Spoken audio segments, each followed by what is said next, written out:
Halo pemirsa GPR TV dari Sabang sampai Merauke, dari Miangas hingga Pulau Rote. Bertemu lagi bersama saya Muna Zarinissak dalam Kominfo Newsroom. Halo pemirsa GPR TV dari Sabang sampai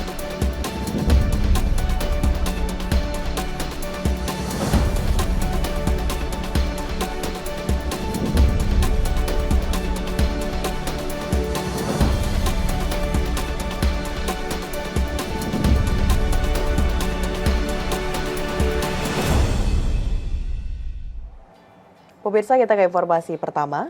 Pemerintah mempersiapkan langkah antisipasi kelangkaan gandum akibat krisis global dan juga hyperinflasi. Melalui pengembangan sorghum sebagai pengganti gandum, pemerintah bersiap menjaga ketahanan pangan nasional. Pilot proyek pengembangan sorghum akan terpusat di Provinsi Nusa Tenggara Barat.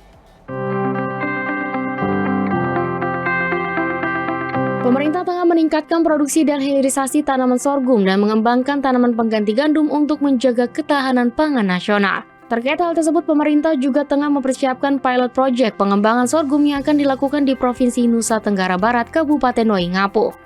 Rencana diadakan pengembangan sorghum melihat dari kondisi beberapa negara yang melarang ekspor gandum seperti Kazakhstan, Kirgistan, India, Afghanistan, Algeria, Kosovo, Serbia, dan Ukraina.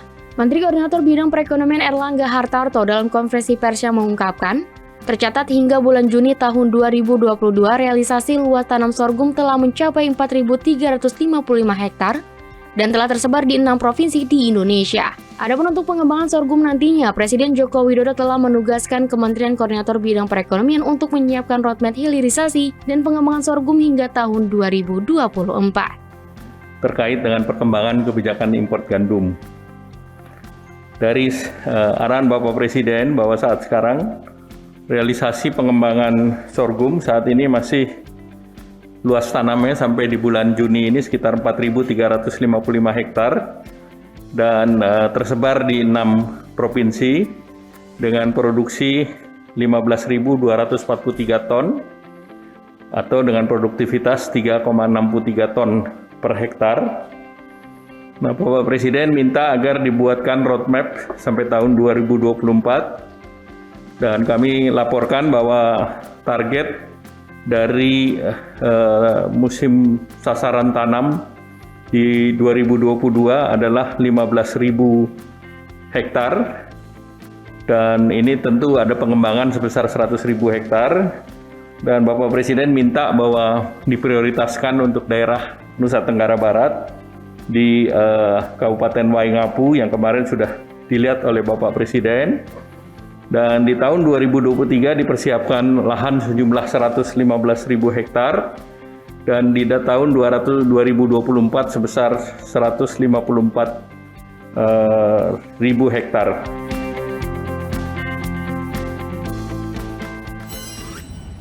Juru bicara pemerintah untuk penanganan COVID-19, Wiku Adhisa Smito mengatakan pemberian vaksin keempat atau booster kedua akan lebih dulu memprioritaskan tenaga medis, lansia, dan penderita komorbid. Wiku menambahkan untuk pemberian vaksin booster kedua bagi masyarakat umum masih menunggu perkembangan lebih lanjut.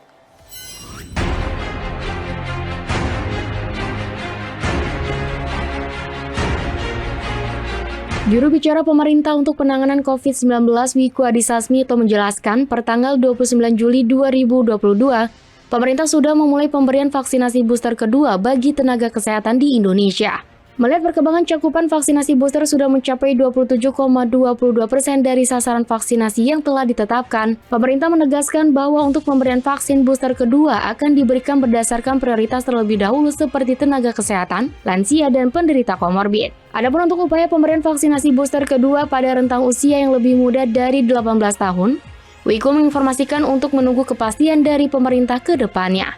Lebih lanjut, terkait pemberian vaksinasi booster kedua untuk masyarakat umum, Kementerian Kesehatan juga akan menyampaikan perkembangan selanjutnya terkait program vaksinasi booster kedua tersebut.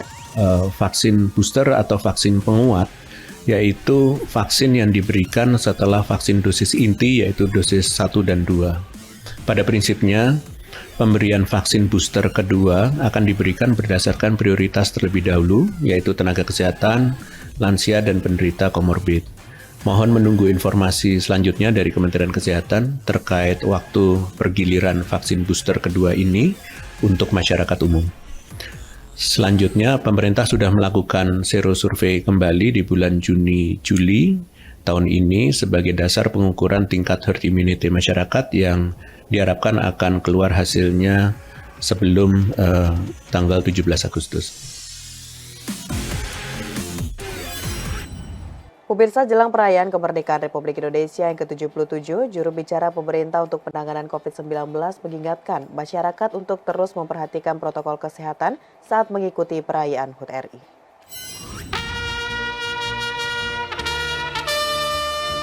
Menjelang Hari Kemerdekaan Republik Indonesia pada 17 Agustus mendatang, juru bicara pemerintah untuk penanganan COVID-19 Wiku Adhisa Smito meminta masyarakat tetap menjaga protokol kesehatan dalam setiap aktivitas.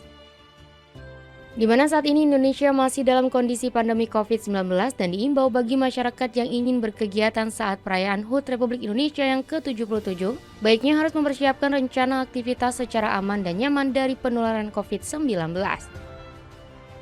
Wiku juga mengharapkan kepada masyarakat untuk tetap waspada dengan potensi penularan yang ada di tengah kasus yang kembali meningkat, dan dimohon segera melakukan metode testing apabila merasa sakit dan melakukan isolasi mandiri demi keselamatan bersama. Masih ada beberapa jangka waktu menjelang 17 Agustus. Dimohon untuk seluruh masyarakat bisa mempersiapkan rencana aktivitas yang aman di tengah pandemi COVID-19 agar peluang penularan meskipun aktivitasnya meningkat ini dapat ditekan. Dan tetap utamakan protokol kesehatan dan ingat tunda kegiatan jika merasa sakit untuk kesehatan dan keselamatan bersama. Terima kasih.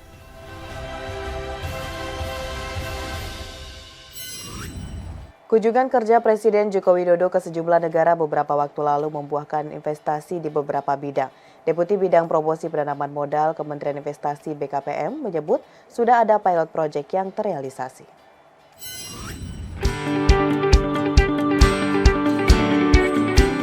Usai melakukan kunjungan kerja ke 3 negara pada akhir Juli lalu, yakni Cina, Jepang, dan Korea, Presiden Republik Indonesia Joko Widodo melakukan beberapa perjanjian dalam bidang investasi. Tercatat Jepang berpotensi berinvestasi ke Indonesia sebesar 75,4 triliun rupiah dan Korea sebesar 100,69 triliun rupiah. Deputi Bidang Promosi Penanaman Modal Kementerian Investasi BKPM Nurul Ikhwan menyebutkan, sudah ada pilot project yang akan dilakukan hasil dari kunjungan tersebut. Semua itu dilakukan untuk menuju investasi inklusif yang berkelanjutan. Selain itu, hal tersebut juga bentuk komitmen Indonesia dalam memperkuat kerjasama ekonomi yang saling menguntungkan bagi negara yang bersangkutan. Jangan juga mengharapkan pada pihak asing untuk kita bisa mempunyai kemampuan meningkatkan kualitas sumber daya manusia khususnya dari penguasaan teknologi. Sehingga kita juga harus melihat, barangkali Profesor mohon izin, kita bisa melihat ada kira-kira pentahelix yang harus melakukan kolaborasi. Nah, setidaknya para pemangku kepentingan tadi saya bisa menyampaikan ada pentahelix di situ, yaitu ada pihak pemerintah, satu, kemudian yang kedua adalah pihak pelaku usaha atau investor, kemudian yang ketiga sebenarnya dari pihak kampus, Prof. Kampus dan juga lembaga-lembaga penelitian yang mereka bisa menghasilkan teknologi-teknologi yang kemudian bisa kita bantu bergeser mulai dari levelnya skala di laboratorium, kemudian dia masuk kepada piloting project sampai kepada skala untuk industri. Nah, kemudian yang keempat ini adalah masyarakat. Jangan lupa, nah, inklusivitasnya terjadi di sana, masyarakat. Dan yang kelima itu jangan lupa LSM. Nah, LSM atau NGO, tidak semua NGO ataupun LSM ini berada dalam posisi yang destruktif terhadap polisi-polisi pemerintah. Tapi kritik-kritiknya pun bisa membangun, sehingga ini perpaduan dari pentahelix yang kita lakukan diharapkan pada akhirnya bisa memunculkan ekonomi yang berkualitas, yang diantaranya adalah yang inklusif dan juga berkelanjutan.